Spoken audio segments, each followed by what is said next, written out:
Do animals play a vital role in our agricultural and food production system?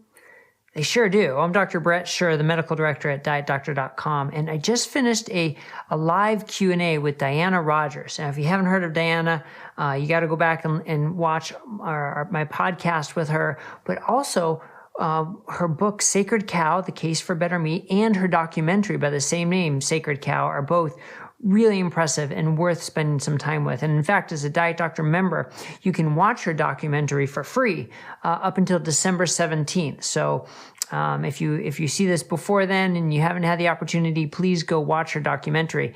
If you miss it and you're watching this after that time, there still may be some opportunities. And in our Q&A, she talks about how you can get access to the documentary. And it's so important because part of this is getting it out, getting the message out to other people. And that was one of the things I really liked about the Q&A is how she talked about how, if you're involved in schools or an educator or even know people who are, you can promote a showing of the film, because it really provides a wonderful counterpoint to, let's face it, a strong push behind vegan documentaries.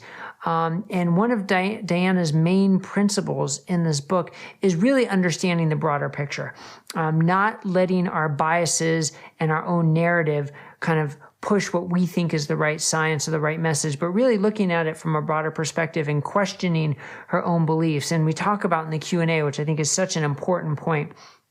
But this is a big issue, from politics to land use to personal health to the health of our loved ones.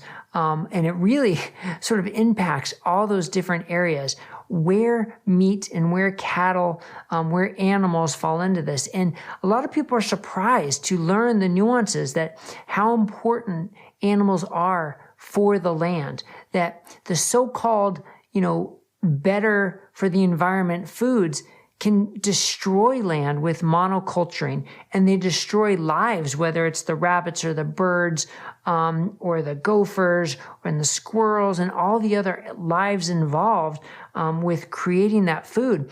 But those are nuances that we don't always hear in the headlines, and that's what Diana really does a good job explaining in this Q&A and in her documentary and her book, that this diet of least harm actually isn't a vegetarian or vegan diet, but yet that's the common narrative. But we need to understand more of the details to understand why that's the case. And, details aren't always our strong point as a human race, I guess we can say. And the same is for land use, right? There's the argument that, well, we're using so much of our land, and if we could just grow crops on that land, we can make better use of it. Well, first of all, a lot of that land you absolutely can't grow crops on, and she talks about this as well. And you can only have grazing animals on it, and that serves such an important purpose. But also, it's not just about creating calories. We don't just need more calories. We need more nutrients. We need more food that's going to sustain us and make us healthy. So there, where you talk about a very protein-dense food, like an animal-based product versus more corn, wheat, and soy, which is going to help us become a healthier population.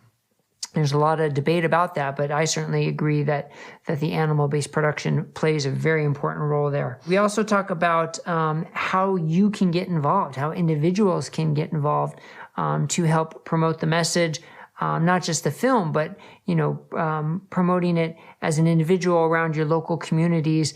So really important. So anyway, I hope you enjoy watching the Q&A that we have. It's definitely worth looking into, as well as, like I said, Diana's book, Sacred Cow, and the documentary, and of course our podcast. So lots of ways to learn a lot of very important information to help this discussion, which is not going away, and we really need to be a part of to help keep the nuance and the details. All right. Thanks a lot, everybody. Have a great day.